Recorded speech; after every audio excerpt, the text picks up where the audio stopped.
Hello. I don't think they're clapping for me. Hello. I think you know our guest. He's a soccer legend, football legend, I should say.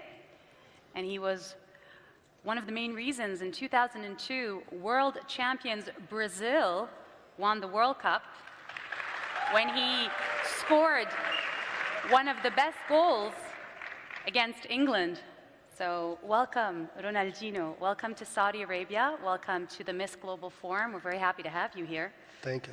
And we're here to talk about the discipline and the fun, because football is fun, that it takes to make a team work and that it takes to win. And you know, you once said that the world applauds those who don't think only about themselves, but think about the group as a whole. So when you're a star like this, when you get all that attention, how does it work in a team? How do you make a team work? You once said that the world applauds those who just don't think of themselves only, but they think of themselves as a group, as a team. But when you're a star, such as yourself, and you've gotten all that attention, how does it work within a team? How do you make it work? At the Brazilian national team, we are very friendly, we are a close group. I was lucky enough in a team of stars. Cafu, Roberto Carlos, Ronaldo, Rivaldo, among others. And we all respect each other. So in account to that, of this respect and all being clever, and we all understood what should be done to make it win, to make it work, and to win a tournament of this importance. So everyone forgot their individualness, so work as a team. The reason I'm asking is because when you know you're that good, when you know you're, one of the biggest stars, not only of the Brazilian team, but as the world as a whole, isn't it hard to be just one of the 11 soccer players or football players on the team? For me, it was wonderful, because my history, to get this team, these players, was a very beautiful one. Some of them I idolized them, and later I got to play for them, and we won titles together. And the way they behaved themselves as a team members and towards me, it was very important for my career. So for those who, I don't know if everybody has their thing, but he says that it was, for him, it was an honor because part of the team that he was playing as, some of the players he actually also idolized. And so for him, it was an honor and a privilege to play with the team and be part of the 11. How do you keep the discipline? How do you discipline yourself to work that hard? Throughout my career, we had a planning. And I always worked hard. Towards this planning, and God gave me the privilege to play football. So my happiest moment during my days is when I was training, when I was playing. For me, it was fun. There was no sacrifice. It was a privilege to do what he loved, to do what I love. You say it's a privilege. You say it's a God-given talent, and we got to talk a little bit about this before the panel, and you said it is a God-given talent to have the capabilities and the qualities that you have and the tactics that you have, but it's also practice, and you said you enjoyed practice, you enjoyed training so much. Yes, I've always liked to have a ball around me.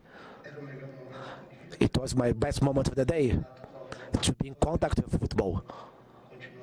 So it continues to be like that, and I'm happy when I have a ball.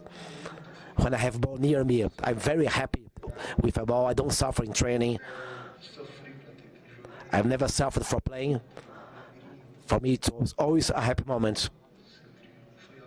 It was always a wonderful moment for me. It's always a wonderful moment for you. You're saying when you're next to a football, it's always the happiest moment.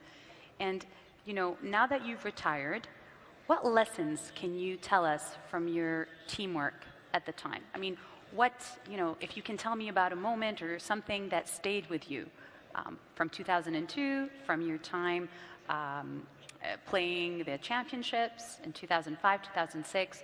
So if there's any lesson that you had, what is it? to share with our audience?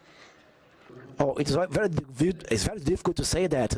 I've always been in groups. Since I was 7, I was among groups. I mean, football is a group sport, so we always within a group. And all of the players, all of the group members, they understand that we depend on each other, regardless of our skills. The understanding of each one weaknesses and strengths is what makes a group strong. So it's one completing the other. You have to be humble enough where you're not so good at, and prepare yourself to receive help from the others, and be willing to help your colleague as well, your team members as well, so that we can make this group work and this team work, to be a winning one, successful one. He says humility is important and staying humble no matter, how you achieve, especially when you're working within a team.